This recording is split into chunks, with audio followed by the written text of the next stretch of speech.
السلام علیکم عزیز ناظرین، بسم اللہ الرحمن الرحیم۔ ناظرین، قوم بنی اسرائیل تاریخ کی ایک ایسی قوم ہے جن کی طرف اللہ نے سب سے زیادہ پیغمبروں کو مبعوث کیا، جو ہر دور میں اس قوم کی رہنمائی کرتے رہے۔ اللہ نے بنی اسرائیل کو ایک لمبے عرصے تک دنیا کے دوسری اقوام پر سبقت دی اور دنیاوی عروج عطا فرمایا۔ بنی اسرائیل کو بے شمار نعمتوں سے بھی نوازا گیا تھا اور مقدس سرزمین بھی عطا کی گئی۔ اس کے باوجود یہ قوم اللہ کی نافرمان ثابت ہوئی۔ یہودی نے اپنی طرف بھیجے گئے بے شمار نبیوں کو قتل کیا، اللہ کے حکم کی پامال کی اور ہر دور میں شرک میں مبتلا ہو گئے۔ یہ مجرم قوم جب عذاب میں مبتلا ہوتی تو اپنے پیغمبروں اور صالحین پر ایمان لا کر ان کی پیروی شروع کر دیتے، اور جیسے ہی ان پر سے یہ عذاب ہٹا دیا جاتا تو وہ دوبارہ حق کے منکر بن جاتے اور اپنے وعدے سے پھر جایا کرتے تھے۔ قرآن مجید میں بنی اسرائیل کی سرکش اور نافرمانی کے متعلق بہت سارے واقعات کا ذکر ہے، جن میں ایک قابل ذکر واقعہ سامری جادوگر کا واقعہ ہے، جس نے بنی اسرائیل کو بہکا کر انہیں ایک بچڑے کی پوجا میں لگا دیا تھا۔ روایتوں کے مطابق سامری کا اصل نام موسیٰ ابن ظفر تھا۔ سامری جس سال پیدا ہوا تھا، اس سال فرعون نے تمام اسرائیل بچوں کو قتل کرنے کا حکم جاری کیا تھا۔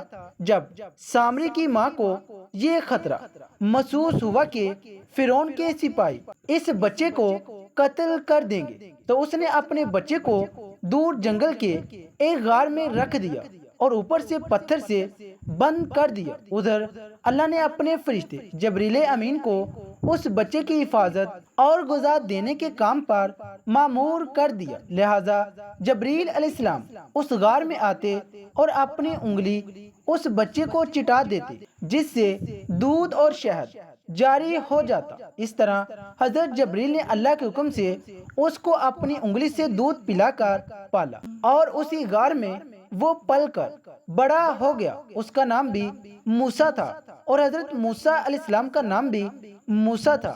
ایک طرف موسیٰ سامری کو جبریل علیہ السلام نے پالا تھا، تو دوسری طرف حضرت موسیٰ علیہ السلام کی پرورش فرعون کے گھر میں ہوئی تھی، مگر اللہ کی قدرت یہ ہوئی کہ فرعون کے گھر پرورش پانے والا موسیٰ علیہ السلام اللہ کے رسول ہوئے، اور جبریل علیہ السلام کا پالا ہوا موسیٰ سامری کافر بن گیا۔ دراصل جب اللہ رب العزت نے بنی اسرائیل کو فرعون کی غلامی سے نجات دی اور فرعون کو اس کے لشکر سمیت دریائے نیل میں غرق کر دیا، تو یہ قوم حضرت موسیٰ علیہ السلام کے ساتھ وادی سینا میں ہجرت کر گئی۔ وہاں اللہ نے موسیٰ علیہ السلام سے وعدہ کیا کہ انہیں مقدس کتاب تورات عطا کی جائے، جو بنی اسرائیل اور بعد کے آنے والے لوگوں کے لیے ہدایت ہوگی۔ حضرت موسیٰ علیہ السلام کو یہ حکم ملا کہ وہ 30 راتوں کے لیے کوہ طور پر قیام کرے، اس کے بعد انہیں تورات دی جائے۔ لہذا حضرت موسیٰ علیہ السلام نے اپنے بھائی ہارون علیہ السلام کو اپنا خلیفہ مقرر کیا اور بنی اسرائیل کو اپنے بھائی کے سپرد کر کے انہیں یہ کام سونپا کہ جب تک آپ کوہ طور سے واپس نہ لوٹیں گے، وہ اس قوم کے مسائل کو دیکھیں گے اور ان کا انتظام سنبھالیں گے۔ موسیٰ علیہ السلام کوہ طور پر چلے گئے، جہاں آپ پورے 1 ماہ روزے اور عبادت میں مشغول ہو گئے۔ ادھر شیطان مردود کو بنی اسرائیل کو بہکانے کا ایک سنہری موقع مل گیا، لہذا سامری نے بنی اسرائیل کو بھٹکانے کا ارادہ کیا۔ موسیٰ سامری بنی اسرائیل کے ساتھ مصر سے ہجرت کر کے ساتھ آیا تھا۔ جب موسیٰ علیہ السلام کو کوہ طور سے واپس آنے میں تاخیر ہوئی اور 30 دن سے بھی زیادہ ہو گئے، تو سامری نے بنی اسرائیل میں یہ افواہ پھیلا دی کہ موسیٰ علیہ السلام کی موت ہو گئی ہے۔ اس نے بنی اسرائیل سے کہا کہ تم لوگ اپنے سونے چاندی کے زیورات میرے پاس رکھ دو، تاکہ آگے سفر میں یہ قیمتی سامان کہیں کھو نہ جائے۔ کیونکہ وہ ایک معزز شخص مانا جاتا تھا، لہٰذا بنی اسرائیل نے تمام سونے چاندی اسے دے دیے۔ اس نے آگ کی ایک بھٹی جلائی اور ان تمام زیورات کو اس بھٹی میں ڈال دیا۔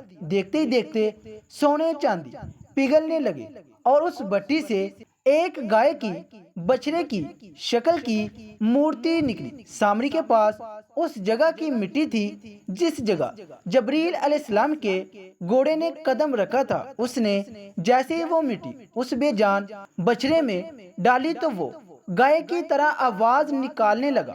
سامری نے بنی اسرائیل سے کہا، موسیٰ تو اپنے خدا کی تلاش میں طور پر گئے ہیں، جبکہ خود خدا ہمارے پاس تشریف لے آئے ہیں۔ اس نے بچھڑے کی طرف اشارہ کر کے کہا کہ یہی خدا ہے۔ اس کی گمراہ کن تقریر سے بنی اسرائیل کو اس بچھڑے کے خدا ہونے پر یقین آ گیا۔ انہوں نے اس بچھڑے کی پوجا شروع کر دی اور اس کے آگے سجدہ کرنے لگے۔ 12,000 آدمیوں کے سوا ساری قوم نے سونے کے اس بچھڑے کی عبادت شروع کر دی۔ ادھر کوہ طور پر مسلسل 40 دن روزہ اور عبادت کے بعد موسیٰ علیہ السلام کو اللہ کا کلام ملا جو 10 مقدس تختیوں پر تحریر کیا گیا تھا۔ جب آپ کوہ طور سے واپس آئے تو اپنی قوم میں ماحول کو تبدیل شدہ پایا۔ ہر طرف سے کفر و شرک کی بو آ رہی تھی اور لوگ ایک بچڑے کی پوجا میں مصروف تھے۔ یہ دیکھ کر حضرت موسیٰ غضبناک ہو گئے اور آپ پر جلال طاری ہو گیا۔ آپ نے اپنے بھائی ہارون کو داڑھی سے پکڑ کر گھسیٹنا شروع کر دیا اور غصے میں کہا کہ میں نے تمہیں اس قوم کی ذمہ داری دی تھی کہ پھر یہ شرک کیسے ہو گیا؟ لوگ اس بچڑے کی پوجا کیوں کر رہے ہیں؟ حضرت ہارون علیہ السلام نے کہا، اے میرے بھائی، مجھ پر ملامت نہ کرو۔ اس قوم نے میری بات نہ مانی اور مجھے کمزور کر دیا۔ میرے لاکھ سمجھانے کے باوجود یہ اس عمل میں پڑ گئے اور مجھے جان سے مارنے کی دھمکی بھی دی، لیکن میں ان ظالم لوگوں میں شامل نہیں ہوا۔ لہٰذا موسیٰ علیہ السلام کا جلال جب کچھ کم ہوا تو آپ نے اللہ سے اپنے بھائی کی بخشش کی دعا فرمائی۔ بنی اسرائیل نے جب موسیٰ علیہ السلام کو دیکھا تو وہ بہت شرمندہ ہوئے اور اپنے اس شرکیہ عمل پر ملامت کرنے لگے۔ موسیٰ علیہ السلام نے سامری سے پوچھا کہ تو نے اس قوم کو باطل معبود کے پیچھے کیوں لگا دیا؟ تو سامری نے کہا کہ میرے نفس نے مجھے اس کام کے لیے مجبور کیا تھا اور یہ میری فریب کاری تھی۔ حضرت موسیٰ نے اس بچڑے کو جلا کر راکھ کر دیا اور اس کے ٹکڑے ٹکڑے کر کے سمندر میں بہا دیا۔ روایتوں میں آتا ہے کہ موسیٰ علیہ السلام پر یہ حکم نازل ہوا کہ آپ 80 آدمیوں کو منتخب کر کے وہ کوہ طور پر لے جائیں اور یہ سب لوگ بچڑا پوجنے والوں کی طرف سے معذرت طلب کرتے ہوئے یہ دعا مانگے کہ بچڑا پوجنے والوں کے گناہ معاف ہو جائیں۔ لہٰذا موسیٰ علیہ السلام نے چن چن کر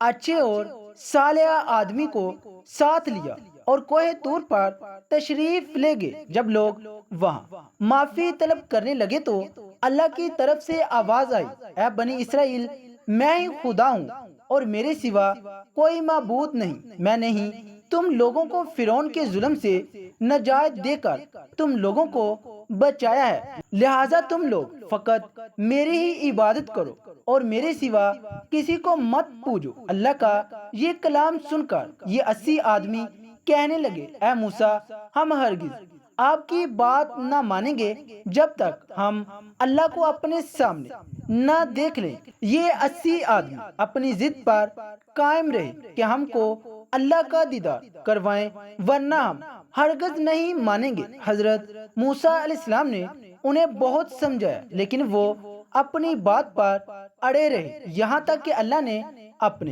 جلال کا اظہار کچھ اس طرح کیا کہ ایک فرشتہ بھیجا جس نے ایک خوفناک چیخ ماری جس سے ان لوگوں کے دل پھٹ گئے اور یہ لوگ مر گئے۔ حضرت موسیٰ علیہ السلام نے اللہ سے ان کے دوبارہ زندہ ہونے کی دعا مانگی تو یہ لوگ دوبارہ زندہ ہو گئے اور اللہ پر ایمان لے آئے۔ اللہ کے حکم سے حضرت موسیٰ علیہ السلام نے سامری کو بنی اسرائیل سے نکال دیا اور کسی کو بھی یہ حق نہیں دیا کہ اس سے رابطہ رکھے۔ بعض مفسرین نے لکھا کہ سامری کا جرم ثابت ہونے کے بعد موسیٰ علیہ السلام نے بد دعا کی اور اللہ نے اسے ایسی بیماری میں مبتلا کیا کہ جب تک وہ زندہ رہا کوئی اس کے قریب نہیں جاتا تھا، اور اس طرح وہ ذلت کی موت مر گیا۔